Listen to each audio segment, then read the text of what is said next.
말씀은 다니엘이 본 두 번째 환상에 대한 이야기입니다. 이 환상은 벨사살 왕 제3년에 이제 나타났으니까 첫 번째 환상이 이제 벨사살 원년에 시작이 됐잖아요.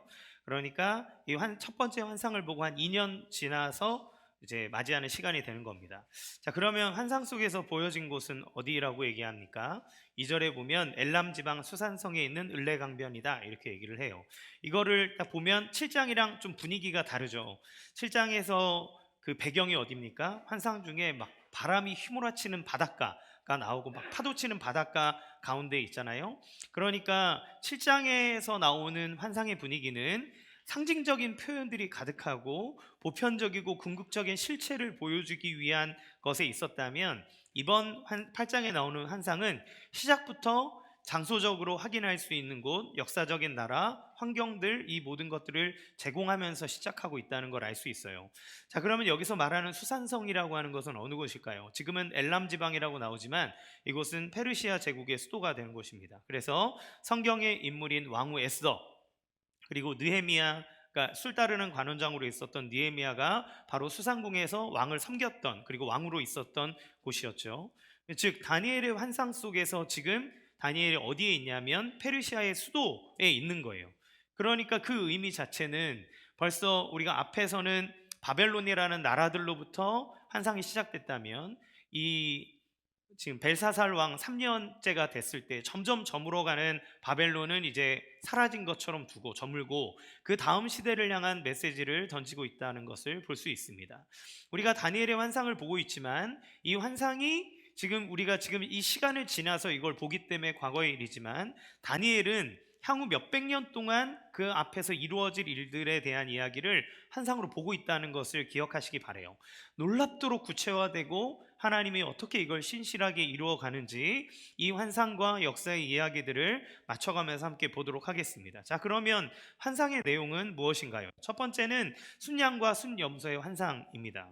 먼저 두 뿔을 가진 순양이 나와요. 함께 봅시다. 3절 시작. 내가 눈을 들어 본즉 강가에 두 뿔 가진 순양이 섰는데 그 두 뿔이 다 길었으며 그 중 한 뿔은 다른 뿔보다 길었고 그 긴 것은 나중에 난 것이더라. 아멘. 이번 환상에서 상징되는 동물들은 7장과 다르게 정체가 분명합니다. 우리가 다 읽지 않았지만 저번에 말씀드린 것처럼 8장 전체를 읽으셔야 돼요. 8장 전체를. 그런데 20절에 보면 가브리엘 천사가 다니엘에게 얘기해 줍니다. 이 순양은 메디아와 페르시아의 왕들이라고 얘기해요. 예, 그러니까 이 양의 정체는 메데파사, 메디아와 페르시아 연합국가를 얘기하고 있는 거죠. 근데 이 두 뿔이 다 길었는데 세력이 크다는 걸 얘기합니다. 그런데 한쪽 뿔이 더 길었는데 이게 나중에 난 뿔이 더 길다고 얘기해요. 그러니까 이 나중에 난 뿔이 더 길었다는 거는 메디아와 페르시아가 연합국가였지만 이 관계에 차등이 있다는 것을 보여줍니다. 그러니까 실질적으로 그 역사 안에서 메디아와 페르시아가 연합국가를 이루었지만 그 왕들 사이에서는 누가 더 위에 있는 사람이 있을 거 아니에요. 원저는 메디아가 위에 있었습니다. 그래서 페르시아의 고레스 왕이 그 메디아의 왕을 이제 위에 부군처럼 섬기는 역할로 있었어요. 그런데 나중에 이 고레스가 세력이 커지면서 메디아를 굴복시키고 나중에 고레스가 메디아와 페르시아의 왕으로 군림합니다. 그러니까 전체 연합국가를 다 다스리는 거죠. 그러니까 지금 그 메디아와 페르시아의 왕에 대해서 얘기하고 있는데 나중에 난 뿔이 더 길어짐으로써 이 세력의 구도를 환상 중에 보여주고 있는 겁니다. 아직 바벨론이 멸망하기 전이니까 나중에 다니엘이 이 모습을 보면서 되어진 일들에 정말 놀랐을 것이라는 생각이 들어요. 이 환상 속에서 순양은 어떻게 하냐면 서쪽과 북쪽과 남쪽을 향해서 들이받고 모든 것을 이기고 원하는 대로 행했고 강해졌다, 그렇게 얘기합니다. 이 페르시아는 동쪽에서부터 서쪽, 북쪽, 남쪽으로 세력의 확장을 넓히면서 나중에 이집트 지경까지 이 땅을 넓혀가는 것을 보게 돼요. 당시 그들을 이길 나라가 없고 사방에 광활한 영토를 가진 대제국을 이루게 됩니다. 자, 그런데 그때 순염소가 등장하죠. 환상에서. 이 순염소의 정체는 21절의 말씀에 의하면 헬라, 즉 그리스라고 얘기합니다. 그럼 이 순염소는 어떤 존재인가요? 5절 같이 읽어보겠습니다. 시작. 내가 생각할 때에 한 수염소가 서쪽에서부터 와서 온 지면에 두루 다니되 땅에 닿지 아니하며 그 염소의 두 눈 사이에는 현저한 뿔이 있더라. 예, 이 두 눈 사이에 뿔이 큰 게 나 있다라고 얘기하죠. 이 뿔은 누구를 나타낼까요? 바로 알렉산더 대왕을 얘기합니다. 여기에 보면 온 지면에 두루 다니되 땅에 닿지 아니하며 이렇게 얘기를 해요. 그러니까 땅에 닿지 않는다는 건 엄청나게 빨라서 이렇게 발이 안 닿는 것처럼, 우리 만화나 이런 데 보면 막 발이 막 가면 안 보이잖아요. 막 딱 붕붕 떠가듯이 엄청나게 빠른 걸 그렇게 묘사하지 않습니까? 그런 것처럼 두루 다니는데 땅에 닿지 않을 만큼 어마어마하게 빠르다는 걸 보여줍니다. 그러니까 서쪽에 있었던 작은 그리스가 지금 이 지역들을 다 먹어가는데 그 속도가 어마어마하게 빠르고 그 세력이 강하다라고 하는 걸 보여주죠. 알렉산더 대왕이 자기 아버지를 이어서 20살에 왕위에 오르고 난 다음에 인도까지 정복하는데 11년의 시간밖에 걸리지 않습니다. 그러니까 그가 이 조직을 나눠서 엄청난 기동력으로 막 가는데, 나이 30살이 간 넘었을 때 이미 세상의 모든 땅을 다 정복해서 그가 막 서로 울었다는 이야기도 있지요. 그렇게 빠른 어마어마한 정복의 속도를 보여주고 있어요. 그런데 순염소가 가장 강대하고 강성할 때, 그러니까 그 기세가 하늘을 찌를 때 갑자기 이 큰 뿔이 꺾여 버립니다. 그리고 현저한 뿔, 그러니까 부러진 자리에서 뚜렷하게 보이는 뿔 4개가 산을 사방으로 뻗으면서 돋아나는 것을 보는 거죠. 8절 같이 읽어보겠습니다. 시작. 순염소가 스스로 심히 강대하여 가더니 강성할 때에 그 큰 뿔이 꺾이고 그 대신에 현저한 뿔 넷이 하늘 사방을 향하여 예, 갔더라. 무슨 말입니까? 22절 말씀에 의하면 그 현저한 뿔, 강력한 왕이 갑자기 죽어버리는 거예요. 죽고 그 안에서 나라가 넷으로 갈라지는 것을 얘기하는 겁니다. 실제로 파죽지세로 세계를 제패해가던 알렉산더는 33살의 나이에 세상을 떠납니다. 예, 그 말라리아에 의해서 죽었다는 이야기도 있고 어떤 질병에 의해서 죽었다는 이야기도 있어요. 그러니까 이 사실은 전성기를 거쳐야 될 날이, 이제 무언가 더 펼치고 더 많은 것들을 해야 될 나이에 갑자기 그가 기세가 꺾여버리고 죽음이 그의 앞을 가로막아버린 거죠. 그리고 어떤 일이 일어납니까? 그 아들들은 다 암살당하고요. 그리고 그의 그 수하에 있던 장군 중에 4명의 장군, 강력한 4명이 일어나서 4개의 나라로 쪼개지고 각자의 나라를 갖게 됩니다. 그러나 이 한 뿔이 꺾이고 4나라로 조각해서 나눴기 때문에 4나라가 나타나지만 처음 뿔의 권세보다는 못할 것이다라고 이 환상 중에 이야기를 하죠. 여기서 우리는 8장에 나타나는 첫 번째 메시지를 찾아볼 수 있어요. 다니엘의 환상을 통해서 200년 후에 일어날 일을 지금 다니엘은 보고 있는 겁니다. 이것은 지금 다니엘서에서 계속 반복적으로 얘기해주고 있는 거예요. 제일 처음에 어디에서 나옵니까? 2장에 느부갓네살 왕이 그 신상에 대한 꿈을 꿉니다. 금은 머리에 금인 것, 은, 그리고 이제 뒤에 뭐 철의 나라까지 쭉 금, 은, 동, 철의 나라로 이어지는 이 제국의 흥망성쇠에 대한 이야기를 하나님께서 느부갓네살에게 보여주셨고, 7장의 환상 안에서도 이 짐승들의 일들을 통해 이 나라들 안에 새로운 나라들이 계속 일어날 거라고 하는 같은 패턴을 보여주는 거죠. 무엇입니까? 위대해 보이는 것, 그들 자신을 높이는 그런 찬란하고 무시무시한 짐승의 형태로 연속된 나라들이 묘사되는데, 한 나라가 일어나면 영원하기 위해서 자기의 위대함과 자기의 땅들을 영원하게 하기 위해서 애쓰지만, 그러나 반드시 그들의 시간은 정해져 있고 다음 짐승에 의해서, 다음 나라에 의해서 망하게 된다는 겁니다. 순양으로 나타난 페르시아는 사방의 모든 것을 들이받아도 그들을 감당할 자가 없을 만큼 대제국을 이루었지만, 저 서쪽에 있었던 변방의 아주 작은 그리스라고 하는 국가에 의해서 완전하게 멸망당하는 일들이 있죠. 그런데 그렇게 위세가 대단했던 알렉산더 대왕도 그렇게 인류 역사상 그 젊은 나이에 그런 강활한 영토를 가져본 적이 없을 만큼 위대한 대왕도, 그러나 자기에게 찾아오는 죽음이라고 하는 그림자 앞에 속절없이 무너질 수밖에 없었고, 그의 나라는 4개로 쪼개질 수밖에 없는 운명을 보이게 되는 겁니다. 이것을 하나님의 관점에서 표현하면 아무리 크고 강대하다 하여도 다 하나님의 계획 안에 있는 존재라는 것을 보여주는 거예요. 하나님이 다스리고 일을 이루어 가시는 역사 속에서 하나님이 계획하시고 그 일을 해 나가는 하나님의 일 안에 그가 담당한 배역을 소화하는 한 존재에 불과하다는 것을 보여줍니다. 하나님의 뜻이 아니고서는 그가 그 자리에 오르지 못할 뿐더러 하나님이 여기까지다 하면 그의 기세가 아무리 등등해도 그의 젊은 나이에 아직 살아갈 창창한 많은 날이 있다 하여도 하나님이 여기까지다 그러면 그는 끝인 거예요.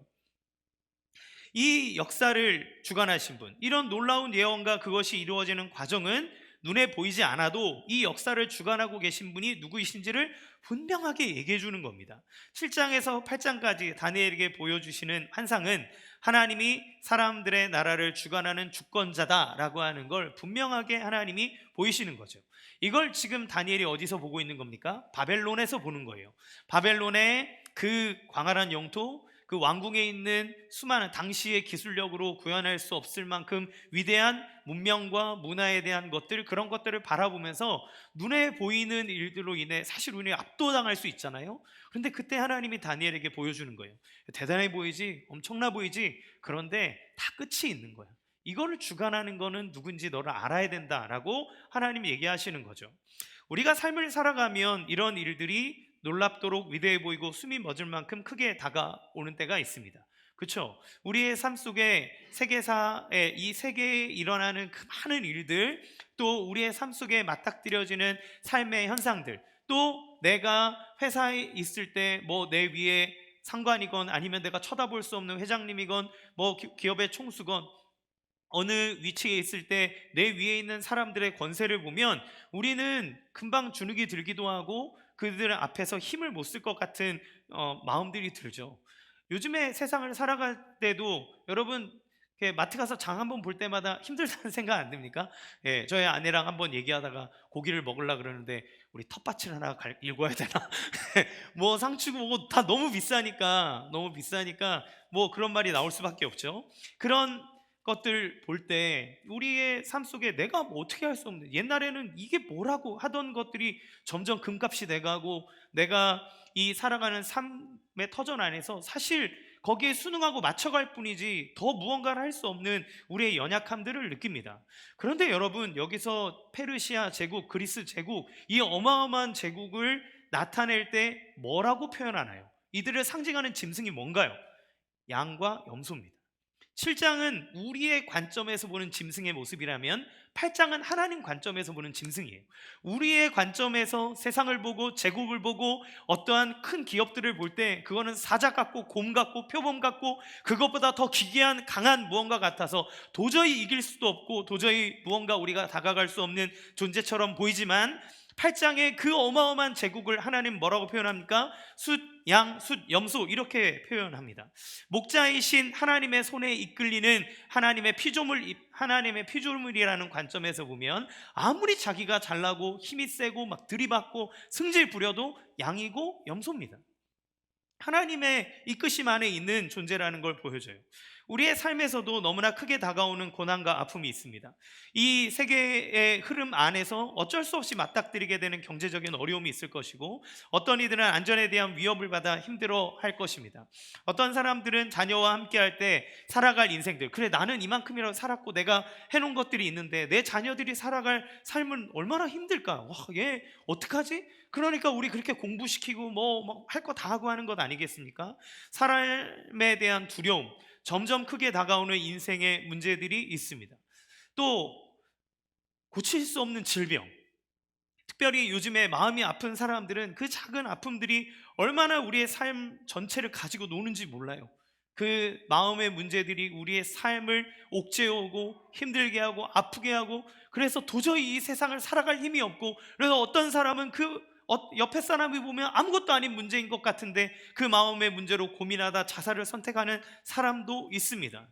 그런데 하나님은 뭐라고 얘기합니까? 야, 그 커 보이지? 대단해 보이지? 그런데 얘야, 그 괴물은 양이야, 염소야. 이렇게 얘기하시는 거예요. 그 괴물의 크기를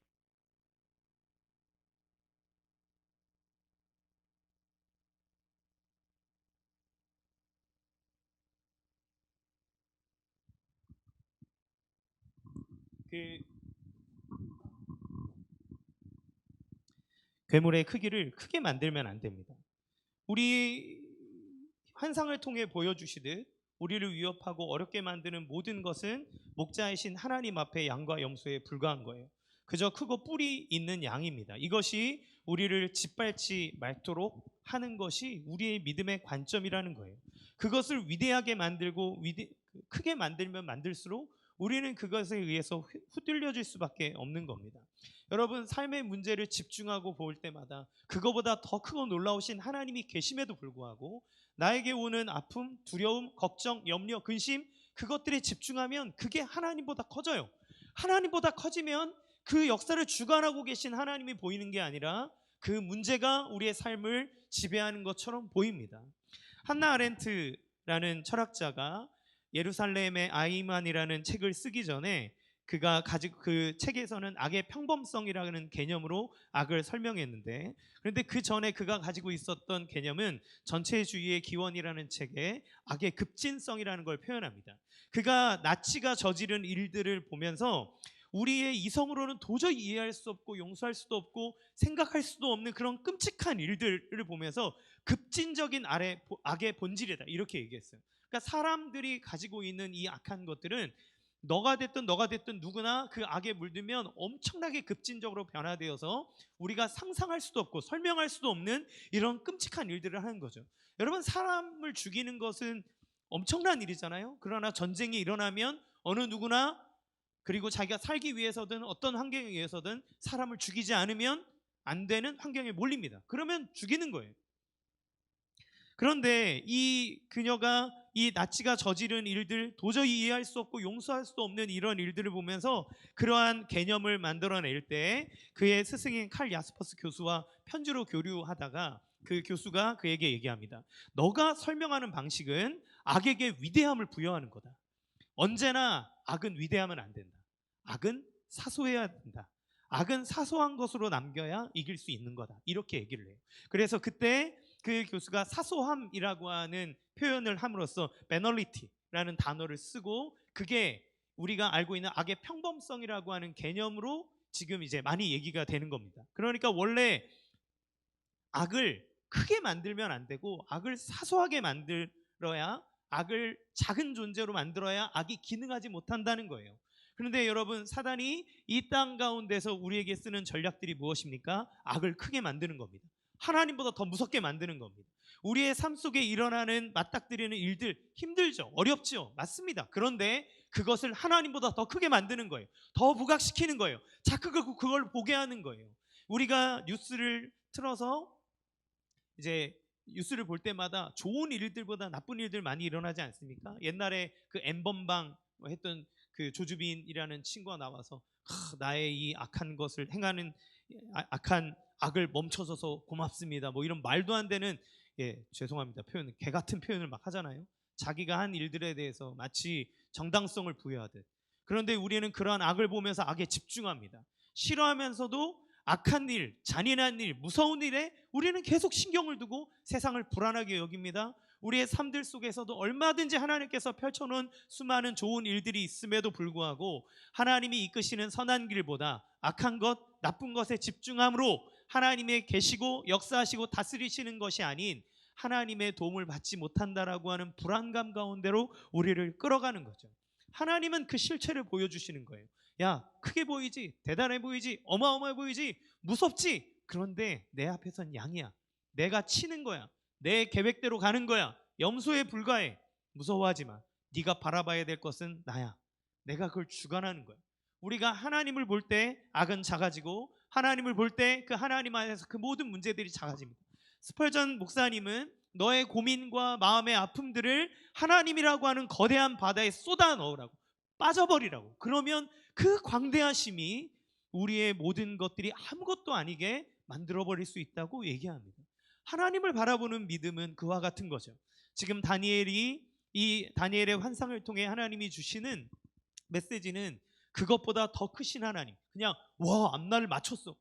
그 하나님 말씀하신 대로 됐어. 대단해. 그게 뭐 우리에게 큰 의미가 있습니까? 그런데 하나님이 다스림이 우리에게 의미가 되는 것은 무엇입니까? 그 다스리시는 하나님이 주권자고 주관자고 그분의 뜻이 없이는 어떤 일도 이루어지지 않는다는 확신이 우리 가운데 필요합니다.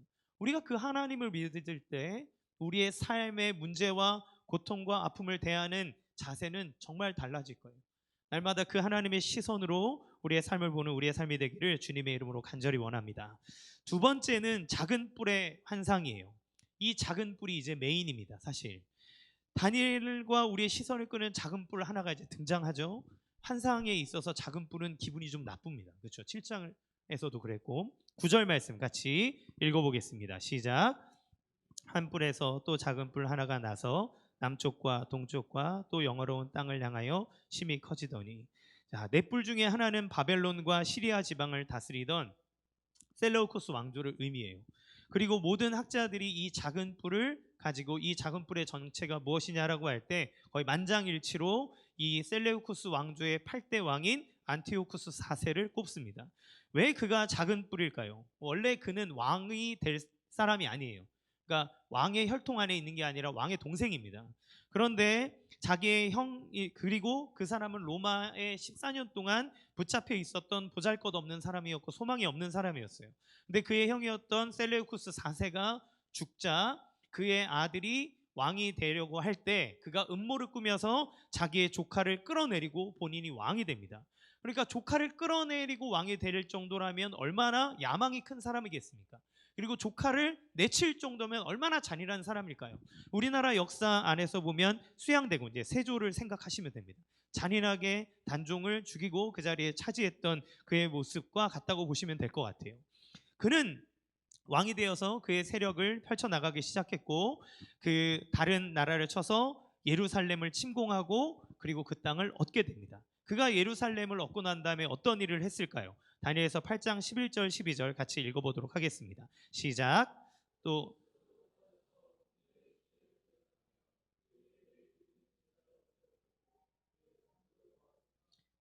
그의 악으로 말미암아 백성이 매일 드리는 제사가 넘김가 되었고 그것이 또 진리를 땅에 던지며 자의로 행하여 형통하였더라.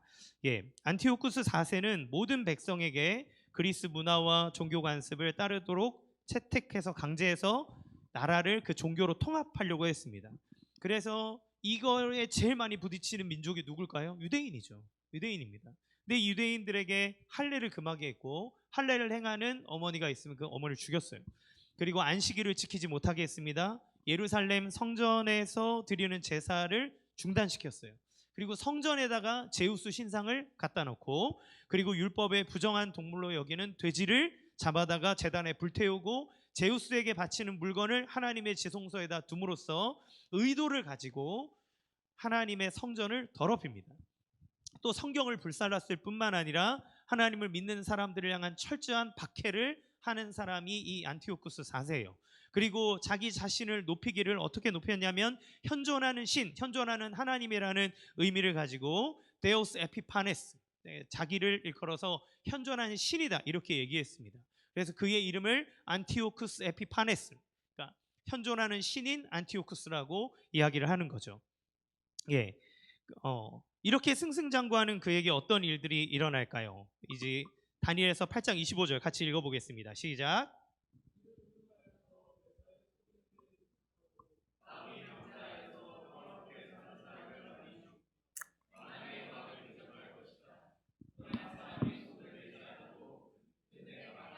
아멘. 이렇게 하늘 높은 줄 모르고 신성 모독을 하며 세력을 키우던 안티오쿠스 4세에게 유대인들은 반란을 일으키는 겁니다.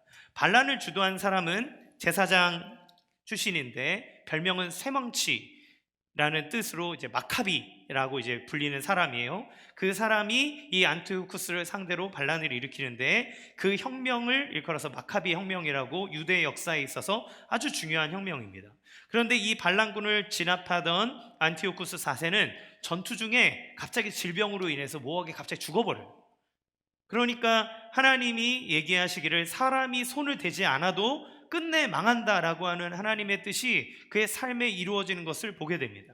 그러니까 지금 이 환상은 언제 이루어지냐면 다니엘이 본 후 370년 후에 일어날 일을 보여주는 거예요. 이런 내용을 통해서 우리는 하나님의 뜻하심이 얼마나 신실하게 이루어지는지를 확인해 볼 수 있게 됩니다. 자, 그런데 우리가 이 것들을 보면서 그래, 하나님이 주관하셔, 하나님이 역사하셔, 하나님의 일들이 정말 놀랍게 하나님의 뜻대로 이루어지는구나 라고 하는 걸 보면서 하나님의 주권을 보게 되지만, 그러면 우리는 한 가지 문제를 집중하게 됩니다. 바로 고통의 문제예요. 온 역사를 주관하시는 하나님이라면 그러면 왜 이런 고통의 시간을 하나님은 허락하시는가에 대한 질문입니다. 하나님은 이런 악한 자들을 결국 멸망시키실 것이지만 왜 그들이 세력을 펼치도록, 그리고 하나님의 백성들이 고난을 당하도록 하나님은 내버려 두실까요? 우리에게는 왜 이 고통의 문제가 있는 걸까요? 온 우주 만물을 창조하시는 창조의 하나님, 그리고 우리를 끝까지 위하시는 하나님이라면 왜 우리의 삶에 몰아붙여오는 이 폭풍과 이 고난의 문제를 잠잠해지지 않도록 하나님 역사하시지 않는가요? 어떻게 이 악랄한 작은 뿌리 높으신 하나님을 모욕하고 그의 성도들에게 권세를 휘두르고 억압할 수 있도록 내버려 두실까요? 그 이유가 뭘까요? 왜 하나님은 그렇게 하실까요? 12절 말씀을 같이 함께 읽어보겠습니다. 시작. 그의 악으로 말미암아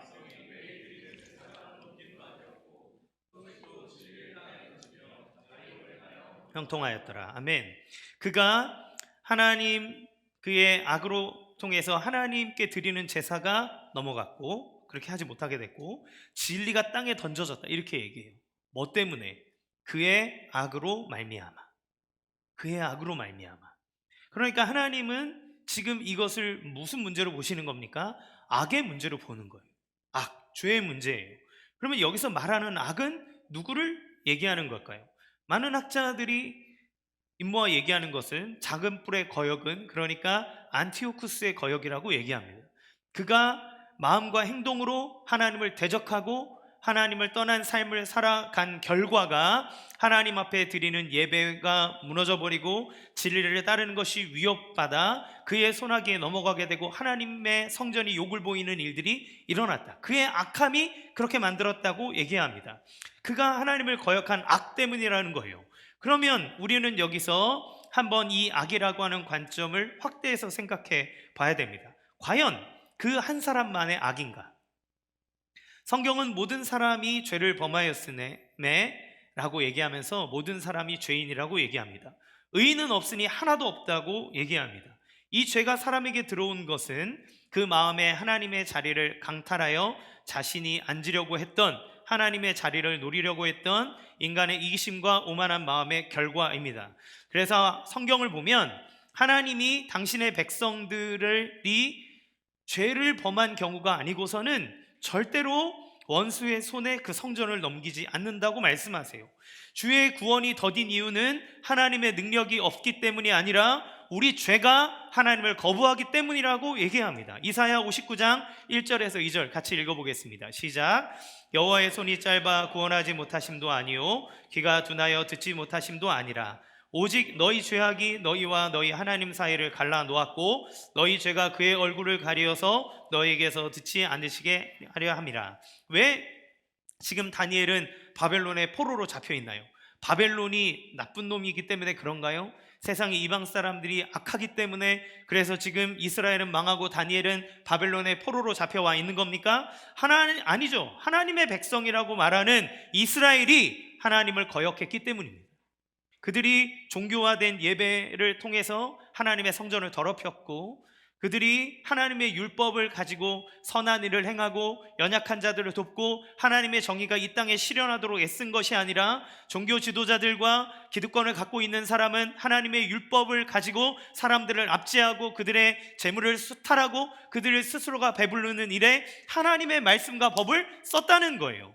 하나님을 예배한다고 말하지만 그 예배하면서도 그들 안에는 바알과 아세라를 섬기는 수많은 우상들이 이스라엘 안에 가득했습니다. 하나님을 섬기고 있는데 다른 신을 같이 섬기는 일이 그 안에서 일어난 거죠. 그렇기 때문에 그들은 그들의 죄로 인하여, 그들의 악으로 인하여 하나님의 심판을 받아라 그들의 삶을 내어준 바 되어졌고 그들의 신앙의 자유를 잃어버리게 된 겁니다. 그러니까 하나님이 지금 이 역사의 흐름을 보여주면서 다니엘에게 궁극적으로 말씀하고자 하시는 것이 무엇이라고 느껴지나요? 세상이 이렇게 악하기 때문에 이런 짐승 같은 나라들이 일어나고 어려운 일들이 당한다. 이거 맞다. 반드시 이렇게 된다. 자, 맞췄지. 이거 얘기해 주려고 하는 걸까요? 하나님은 이 모든 상황을 통해 우리에게 나타나는 현상들을 보여주는 겁니다. 이걸 더 큰 그림으로 보면 이스라엘이 죄로 말미암아 바벨론의 느부갓네살에게 멸망당하던 그 모습이 미래에도 그 죄 때문에 그들의 삶의 아픔과 고통과 어려움이 계속 반복될 수밖에 없다. 하나님을 떠난 인간의 삶의 모습은 누가 되었든 그들이 원하는 만큼 내가 하나님이 되기를 원했기 때문에 더 강한 자가 일어나 그들을 짓밟고 다스리고 그들에게 압제하는 일들이 끝없이 일어날 거라고 하는 역사의 반복을 보여주고 있어요. 우리가 가지나 그러니까 그 죄의 문제, 하나님을 떠난 인간의 문제는 그 사람의 삶 속에 고통이 반복될 수밖에 없다는 것을 이 세계사의 큰 흐름 안에서 하나님 보여주고 계시는 겁니다. 여러분, 그럼 우리는 어떻습니까? 정말 하나님만 섬기며 살고 계십니까? 여러분, 정말 하나님만 딱 믿고 살고 계신가요? 호머 헐버트 선교사님이 쓴 대한제국 멸망사라는 책에 보면 한국 사람의 종교성에 대해서 이렇게 얘기합니다. 한국 사람들은 사회 관습적으로는 유교를 따르고 철학적으로는 불교를 따르고 어려움을 당할 때는 영혼 숭배, 즉 미신적이 된다. 무슨 얘기예요? 우리의 삶 속에 갖고 있는 우리나라에 기본적으로 흐르고 있는 어떤 종교성과 어떤 종교의 흐름이 뭐인 것 같으십니까? 샤머니즘. 우리나라 사람이 갖고 있는 것 안에는 기본적으로 그거예요.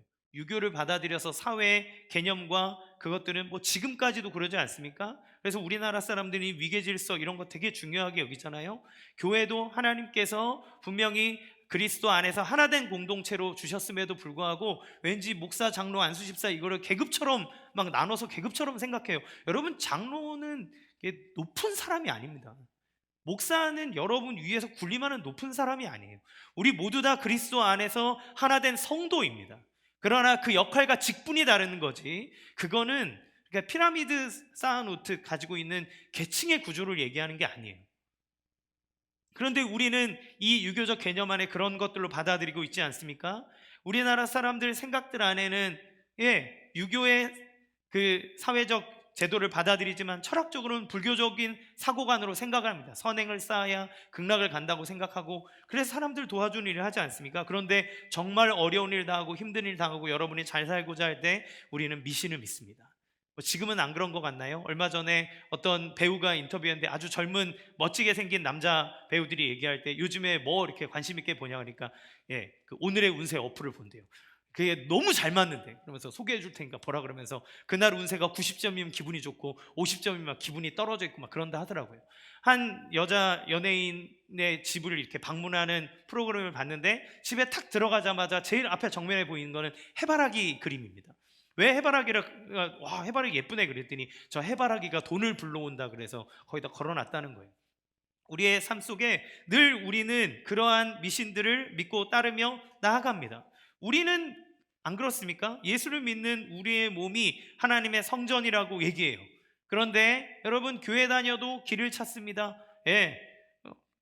권사님들도 자녀 결혼하거나 뭐 이사하거나 뭐 그럴 때 손 좋은 날 찾고 애 낳으려 그래도 제가 갔던 그 산부인과 의사 선생님이 너무 엄마들이 날짜 이렇게 막 맞춰와가지고 이날 애 낳아야 된다고 막 그러고, 그게 우리의 모습 아닙니까? 그게 여러분, 안티오쿠스가 하나님의 성전에다가 제우스를 갖다 놓은 것과 무엇이 다릅니까? 우리의 몸은 그리스도 예수를 믿을 때 하나님의 거룩한 성전이라고 했습니다. 그러면 우리 안에는 하나님을 예배해야 되고 하나님을 믿어야 되고 하나님을 따라야 되고 그분의 가르침이 우리의 삶의 철학이요 우리의 삶의 방식이어야 하는데, 그런데 하나님 아닌 다른 미신이 우리 안에 있고 그래도 좋은 게 좋은 거 아니냐 그러면서 우리가 뭐 교회 직분이 무엇이 됐든 간에 사회의 통념대로 다른 신들을 믿고 살아가지 않습니까? 예배를 온전하게 드리는 것, 하나님의 말씀을 따르고 순종하는 것, 여러분 정말 잘 지키고 있나요? 하나님의 이름에 거룩에 손상되지 않을 만큼 원수를 사랑하며 살아가고 계시냐 말입니다. 우리가 드리는 예배에 대해서 얼마나 순종하는 마음으로, 낮아진 마음으로 주님 앞에 나와 여러분 자신의 삶을 찢으며 하나님 앞에 회개하고 나가십니까? 우리는 누군가를 향해서 손가락질합니다. 이 세상이 이렇게 악해지고 힘든 것은 너 안티오쿠스 때문이야, 너 때문이야, 이 정치인 때문이야, 저 사람 때문이야.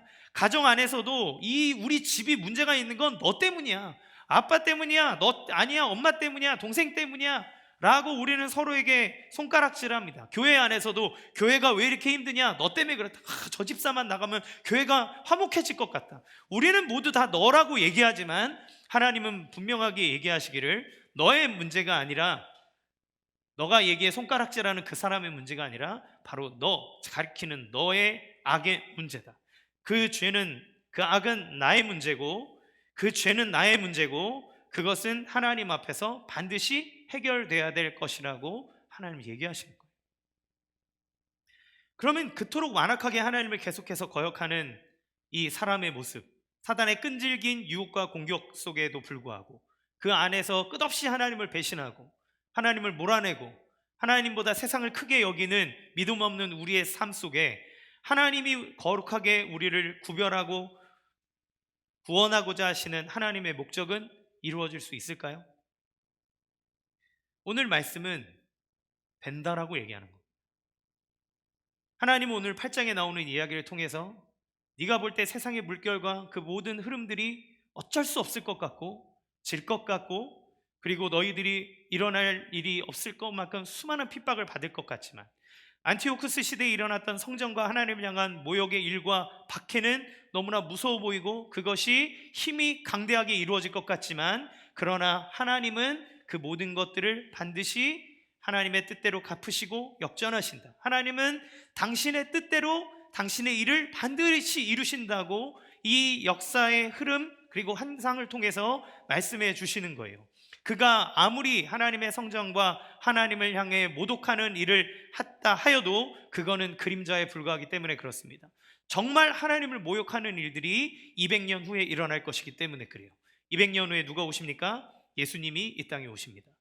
모든 유대인들은 메시아를 열망했어요. 그들은 다니엘의 예언을 들었고 이사야의 예언을 들었고 모든 선지자들의 예언을 들으면서 하나님이 보내신 메시아만 오시면 그러면 우리의 삶에 하나님의 뜻이 이루어지고 우리의 나라를 통해 하나님의 영광이 드러나고 그 어마어마한 일들이 일어날 거다, 어서 메시아여 오시옵소서, 그렇게 기다렸습니다.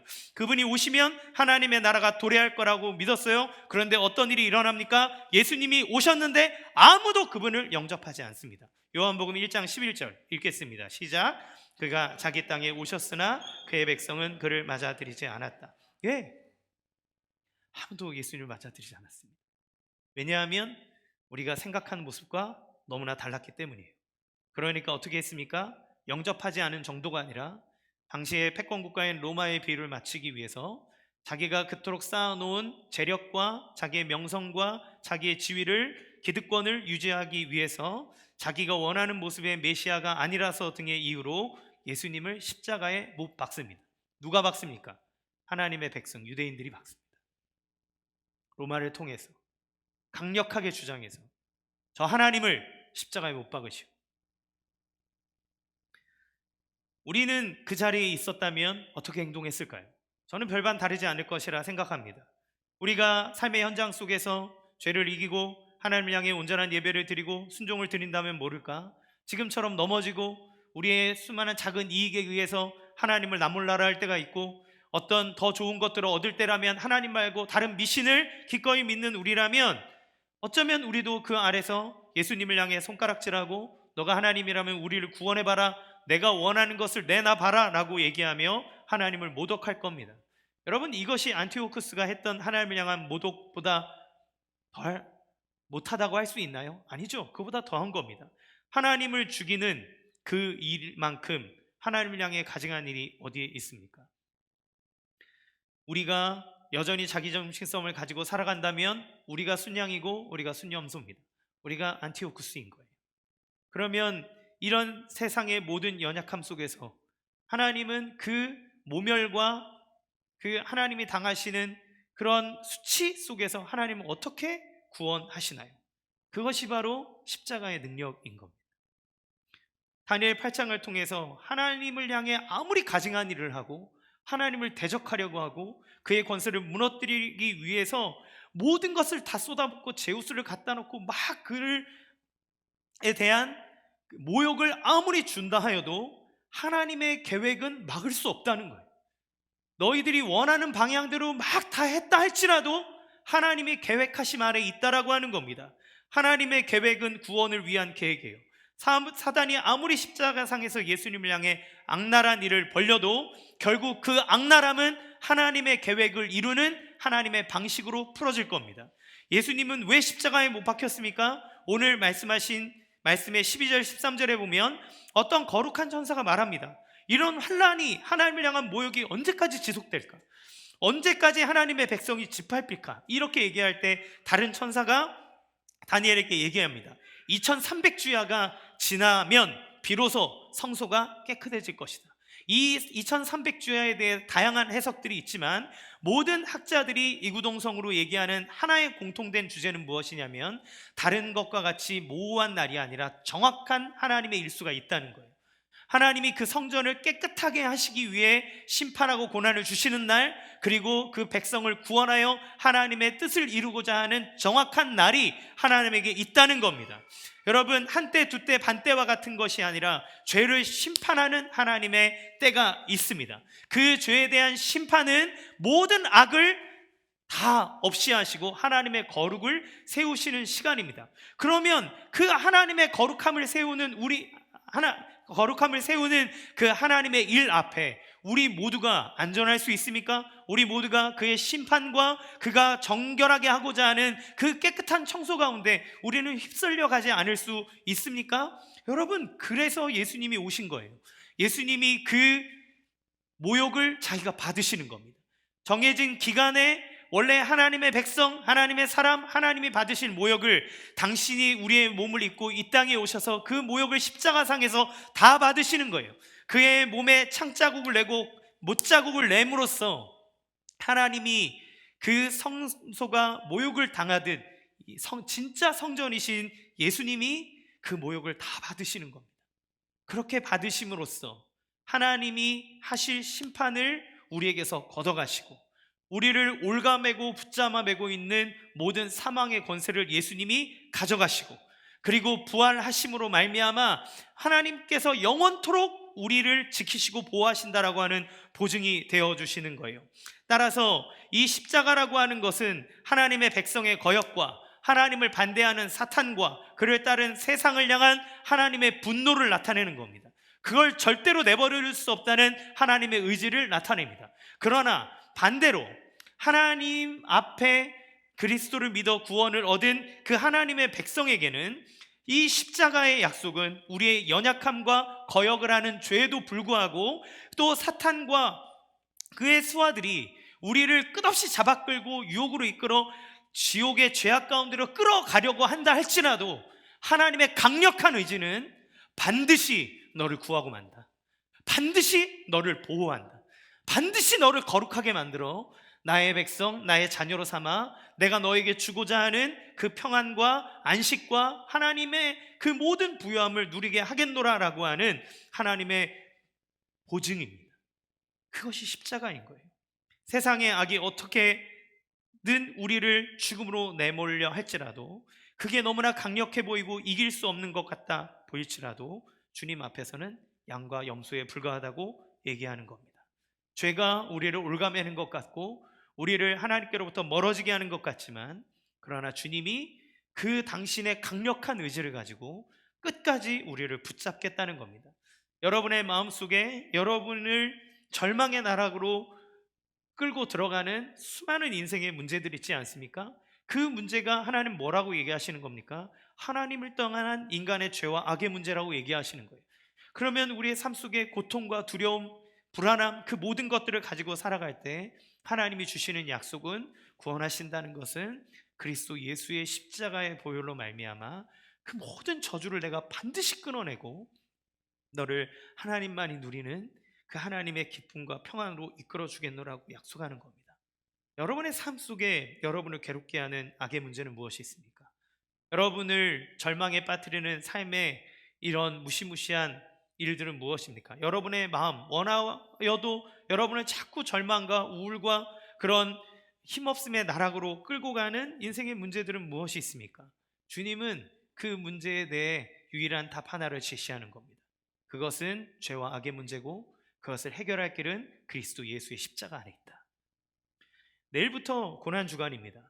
여러분, 많은 사람들이 고난주간을 생각하기를 예수님 십자가 얼마나 아플까, 못이 막 녹슬었고 창자국이 나서 막 아팠고 막 달려있을 때 채찍 당하셨고 너무 아팠겠다. 그래서 이것만 묵상하면 뭐 하는지 아세요? 막 자기 몸을 해하는 사람도 있고, 그렇게 해서 예수님의 고난을 느껴보려고 막 애쓰는 겁니다. 여러분, 예수님의 고난을 우리가 왜 느껴야 됩니까? 이 관점에서 보는 거예요. 우리의 문제가 무엇인가? 우리의 삶에 맞닥뜨릴 수밖에 없는 인생의 이 궁극적인 문제는 어디에서 오는가? 그것은 하나님을 등지고 하나님을 거부하는 우리의 죄의 문제에서 온다. 그것이 우리를 불안하게 하고 악을 크게 만들고 세상을 두려워하게 하고 우리로 하여금 절망의 나락으로 빠뜨리게 한다. 그러면 하나님은 이 문제에 대해서 우리에게 어떻게 다시 한번 일어나게 하고 해답을 주시고 우리로 하여금 구원의 은혜와 이 세상을 살아갈 힘을 허락하시는가? 그것은 당신이 우리가 받아야 될 모든 모욕과 환난과 심판에 대한 것을 예수님이 십자가상에서 가져가셨으므로 하나님이 모든 죽음의 권세를 다 깨어 부수셨으므로, 그러므로 우리가 주 예수의 이름으로 일어날 수 있다고, 하나님이 그렇게 인생을 끌어가고 계신다고 말씀하고 있는 겁니다. 그걸 묵상하는 겁니다. 왜 하나님이 그렇게 죽으셔야 하는가? 왜 하나님이 나를 위해서 그 고난을 당하셔야 하는가? 예수님의 십자가는 도대체 나에게 어떤 의미인가? 그냥 예수님 믿으면 천국 가, 나중에 천국 갈 거니까 그냥 마음대로 살아도 돼, 그냥 그렇게 하는 거. 마음은 원이로 돼, 육신이 약하니까 어쩔 수 없지. 이게 아니라 주님은 분명히 얘기하시는 거예요. 아니다, 이길 수 있다. 왜냐하면 내가 이겼기 때문에. 그것을 크게 보지 마라. 어쩔 수 없다고 말하지 마라. 하나님이 이겼다. 하나님이 다스린다. 그리고 하나님은 너를 어떻게 해서든 반드시 구원한다. 그 하나님의 메시지가 우리 가운데 퍼지는 겁니다. 이 고난주간 여러분, 주의 예수 그리스도의 십자가를 묵상하시기 바랍니다. 나에게 생명을 주시기 위해, 나에게 능력을 주시기 위해, 나에게 이 모든 것을 주관하시는 분이 하나님이라는 걸 알기 위해 우리로 하여금 거룩한 하나님의 백성이 되어 주와 함께 하나님이 주시는 모든 은혜와 능력을 누리게 하기 위해 주님이 오신 겁니다. 그 십자가를 묵상하며 하나님의 권능을 누리는 우리의 삶이 되기를 주님의 이름으로 간절히 축원합니다. 이 시간 함께 찬양하며 나가겠습니다.